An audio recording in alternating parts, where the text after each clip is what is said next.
Assalamualaikum warahmatullahi wabarakatuh. Perkenalkan, nama saya Ayu Lestari. Saya dari kampus Universitas Gerakarya Muara Bulian dengan prodi Pendidikan Guru Sekolah Dasar dengan NIM 23101193000073. Nah, di video pembelajaran kali ini saya akan ngebahas materi yaitu tentang sejarah korupsi. Baik, di sini saya akan menjelaskan tentang sejarah korupsi. Apa sih yang dimaksud dengan sejarah korupsi? Sejarah korupsi ini adalah mengenai perkembangan dan juga perjalanan praktik korupsi, yaitu dari masa ke masa, mulai dari zaman kuno hingga masa modern. Sejarah korupsi ini menjelaskan bagaimana penyalahgunaan kekuasaan, jabatan, ataupun wewenang untuk memperoleh keuntungan pribadi telah terjadi dalam sistem pemerintahan dan juga kehidupan masyarakat. Dengan mempelajari sejarah korupsi, seseorang ini bisa dapat memahami penyebabnya, bentuk, serta dampak korupsi yang terus berkembang sesuai dengan perubahan zaman. Korupsi ini berasal dari bahasa Latin yaitu corruption ataupun corruptus, yang berarti rusak, busuk, atau menyimpang dari keadaan yang semestinya. Secara umum, korupsi ini adalah tindak penyalahgunaan kekuasaan, jabatan, ataupun kepercayaan yang diberikan kepada seseorang untuk bisa memperoleh keuntungan secara pribadi, berkelompok, ataupun pihak yang tertentu yang bertentangan dengan hukum dan juga norma yang berlaku.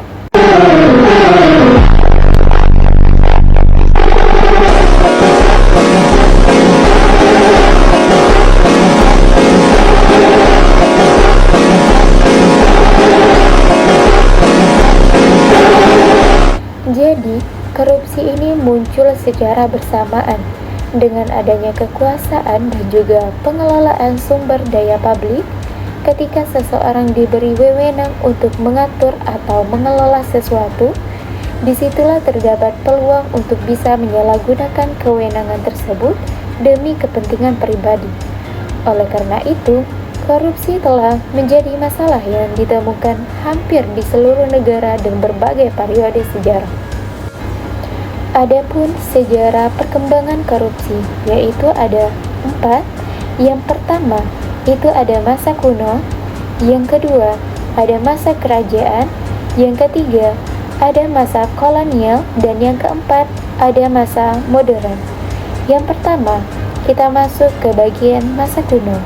Masa kuno ini adalah praktik korupsi yang telah ditemukan sejak peradaban kuno seperti Mesir, Yunani, dan juga Romawi. Pada masa itu, korupsi terjadi dalam bentuk suap kepada pejabat, manipulasi pajak, dan juga menyalahgunakan kekuasaan oleh para penguasa ataupun aparat kerajaan. Yang kedua yaitu masa kerajaan. Pada masa kerajaan, korupsi sering terjadi melalui penyalahgunaan pajak, penggelapan harta kerajaan, dan pemberian jabatan berdasarkan kedekatan keluarga ataupun kelompok tertentu. Kondisi ini bisa menyebabkan ketidakadilan dalam pemerintahan dan menurunkan kepercayaan masyarakat terhadap penguasa. Yang ketiga yaitu masa kolonial. Pada masa penjajahan, korupsi berkembang melalui praktik monopoli perdagangan, penguatan liar, dan penyalahgunaan kekuasaan oleh pejabat kolonial. Sistem pemerintah yang lebih mengutamakan kepentingan penjajahan sering menciptakan peluang terjadinya korupsi. Yang keempat yaitu ada masa modern. Di era modern, korupsi tidak hanya terjadi dalam bentuk suap, tetapi juga dalam bentuk penggelapan anggaran, gratifikasi, pencucian uang, penyalahgunaan proyek pemerintah, dan berbagai tindakan pidana ekonomi lainnya. Kemajuan teknologi juga menyebabkan munculnya bentuk-bentuk korupsi yang lebih kompleks. Adapun faktor penyebab terjadinya korupsi, yaitu yang pertama, lemahnya integritas moral individu. Yang kedua, kurangnya pengawasan dalam pelaksanaan tugas dan jabatan. Yang ketiga, yaitu penyalahgunaan wewenang. Yang keempat, rendahnya kesejahteraan ekonomi. Yang kelima, budaya permisif. Adapun dampak dari korupsi. Korupsi ini bisa menimbulkan berbagai dampak negatif, yaitu yang pertama, bisa menghambat pembangunan nasional. Yang kedua, menurunkan kualitas pelayanan publik. Yang ketiga, bisa meningkatkan kemiskinan dan juga kesenjangan sosial. Yang keempat, bisa merugikan keuangan negara. Yang kelima, bisa menurunkan kepercayaan masyarakat terhadap pemerintah. Dan yang terakhir, bisa menghambat pertumbuhan ekonomi. Nah, di sini adapun upaya pemberantasan korupsi, yaitu penegakan hukum secara tegas, peningkatan transparansi ataupun akuntabilitas. Yang ketiga, pendidikan anti korupsi sejak dini. Yang keempat, penguasa sistem pengawasan. Yang kelima, yaitu ada partisipasi aktif masyarakat dalam mengawasi penyelenggaraan pemerintah. Yang keenam, penerapan nilai kejujuran dan integritas dalam kehidupan sehari-hari.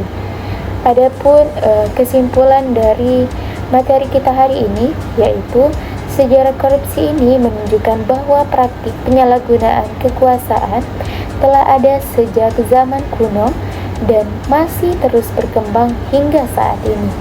Korupsi terjadi karena adanya kesempatan, lemahnya pengawasan, serta rendahnya integritas individu. Dampaknya sangat bisa merugikan masyarakat dan juga negara, sehingga diperlukan kerjasama antara pemerintah, lembaga penegakan hukum, dan juga masyarakat untuk mencegah serta memberantas korupsi secara berlanjut.